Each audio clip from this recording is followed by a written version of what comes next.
Hello, we meet again. This is part 2 of the P.J.S.K challenge. If you are new, welcome, and if you are back for more, I'm glad that you return. Here's a quick review of this challenge. P.J.S.K now stands for Plushies Just Sewn, K, and I set some rules for the challenge. As of now, nobody has voted for any NPCs to be made. You vote by commenting, by the way. And seriously, you can vote for anyone. And if they have the most votes, I'm legally forced to make them, even if it's someone who's universally hated. So far, the list of completed plushies is just Irie. So here's part 2! You may have also noticed that my entire setup has changed. This is because since I recorded the Irie video, I have moved. And now that everything is addressed, I can start talking all about Akito.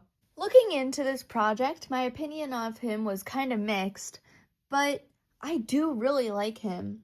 Aside from the fact that he has like 80 jackets on, he's pretty cool. See what I did there? Cool. Haha, I'm so funny. Okay, I'll stop. In case you didn't know, he had the most massive glow up out of all the P.J.S.K characters. And no, it's not that he's hot now, but it's just because when he was young, he was just ugly. Like, seriously, P.J.S.K? Why would you do him so dirty? His best choice in life is bleaching that one strand in his hair. Speaking of hair, Akito is strikingly different than literally everyone else in his family regarding it. Like, where did this ginger come from? His dad and sister both have brown hair, and we don't know what their mom looks like. So either she is a ginger just like Akito, or has some explaining to do, because ginger hair doesn't just come out of nowhere. But for now, I'll just give P.J.S.K the benefit of the doubt and say that they gave him ginger hair to look cool. But Akito did have to change his appearance in order to be taken somewhat seriously, so we'll put cool on kinda a low bar there. Another thing I've been thinking about Akito lately is what Akito thinks about Anna graduating. I'm sure we all know how much the siblings love to spend quality time together, with their favorite activity being arguing with each other about who was adopted, and I'm sure we can all guess who was. But do you think Akito would actually be a little sad at the idea of not being able to see Enna anymore? I like to think he would miss her at least a little bit, but I can't really know for sure until I read every story with Akito and Enna. But what do you guys think? Will Akito miss Enna when she graduates? Akito is generally a tough, do-it-my-way type of character, going so far as to taking the blame for something he didn't do and punching his best friend, which is honestly a really crazy thing to do. Hey, I don't think I should do music anymore. Are you hungry? What? Knuckles sandwich! Smack. Akito is just wild, seriously. Another thing that I find hilarious is his lack of importance in the first 2 VBS comms. There's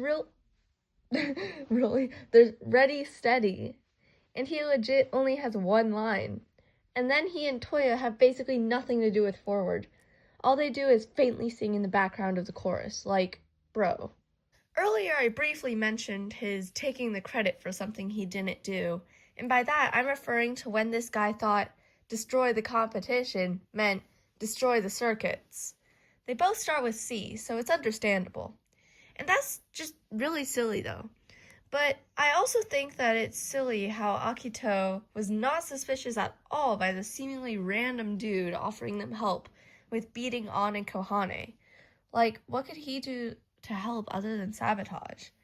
Like, dude. Anyway, let's start talking about the best Akito cards. In my opinion, his best 2-star is his movie 2-star.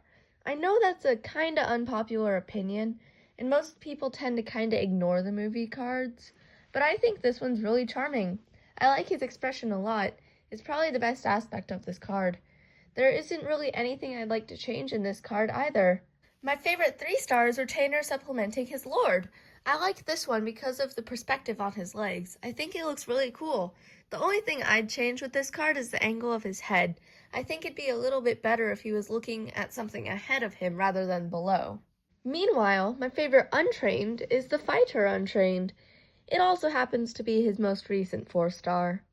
I love the power in his movement. It looks really believable, like someone would actually do this. I also really like the lighting and facial expression. It's just a really cool card. The thing about this card that confuses me is the microphone. Why is he holding it by the speaker part? Won't that make the speaker go a bit roughly like this? Next, my favorite birthday card is the third birthday card. It's a really fun card, and I love the pose.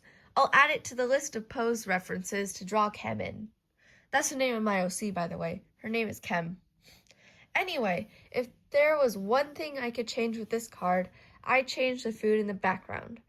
I'm sure that's confusing, but when you look at it, they have the word pancake right above a cupcake and whatever this treat is. I honestly have no clue. And now the time comes again. The card you've been waiting to know. At least, I've been waiting for this. And what is that? My favorite's 4-star, of course. Here are your hints, so you can guess. Hint 1, it goes with a mixed event. Hint 2, it is not limited. Hint 3, On is the 2-star in the set. 4 seconds to come up with your answer. 3, 2, 1. If you guessed the athletic Akito card, you win the W! Yay! What I really like about this card is the angle of the camera. One thing that I find funny though is what appears to be deodorant on the floor. I honestly don't know what that is exactly, but in my mind, it looks like deodorant. At least Akito smells good here. I can say for sure that Akito smells the best out of every character. He has proof of using deodorant. Now, let's talk about his commissions. His first com is Cinema by Ayase, and I'll be the one to say it. This song is very much cinema. The name is very accurate. Kaito is featured as a Vocaloid, and this song is the first VBS event to have a fancy hairstyle, with Akito, On, and Kaito as the featured 4-stars. Before I started writing this video, it's been a while since I last played this song. I sort of assumed it sounded like a level 26, but for the video I played it again, and it's a 24? I checked this after I played it, and it felt like a 26. I am so confused. Anyway, I played the master chart too, and it was fun. His second com is Moonlight. This song used to be my favorite song, mostly for the 2D MV. I really love the art style. I even have the song on CD. The chart is also really fun, both the expert and the master. I suppose it helps now that I'm more experienced with the game.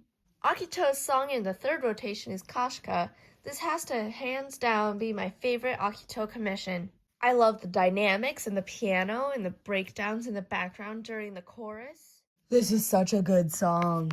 It's so good that I have it on my playlist not once, but twice.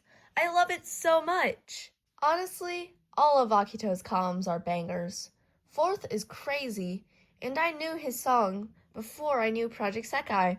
I would sing along with my friends, and we'd have so much fun just listening to a song from a game only one of us played. This master chart is actually one of my favorites too, except for that one part where the trace notes make you want to throw your iPad at the wall. Akito's fifth commission is Fuel. This song's entire chorus is basically in English, and man, this game must hate me because I got 1 grade when playing this song. This master is also riddled with imagery related to the song. As of recording this, Akito's most recent com is Fighter. And when I first listened to this song, I knew I wanted to show my dad. And when he listened to it, he actually asked to listen to it again. This made me so happy because he's never asked that before. So W move to you, Dad. Anyway, my first time playing this chart was actually terrible. I could not understand how the master really worked. But now that I do understand, I get 1 miss.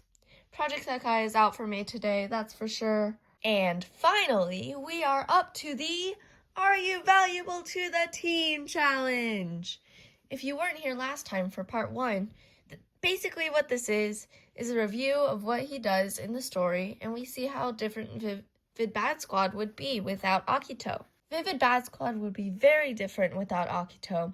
First off, if Akito never existed, then Toya probably wouldn't be as involved in the music industry, so bad dogs wouldn't be a thing. Therefore, Vivid Bad Squad would just be Kohane and On, and they go by the Vivids. So, it's just Vivid Squad without Akito. Following that, Kohane would probably get her confidence faster because of her first show. It would have gone just fine. I do have more thoughts on this, but I'll get to them when I sew Kohane. So, to conclude, without Akito, Vivid Bad Squad would just be the Vivids, and Toya would be stuck in classical music. And that's it for today's video. If you enjoyed it, I would recommend subscribing so that you can see more. Also, if there's a certain character who isn't as popular that you must see a plushie of, comment their name and I'll consider making them. Thank you, bye!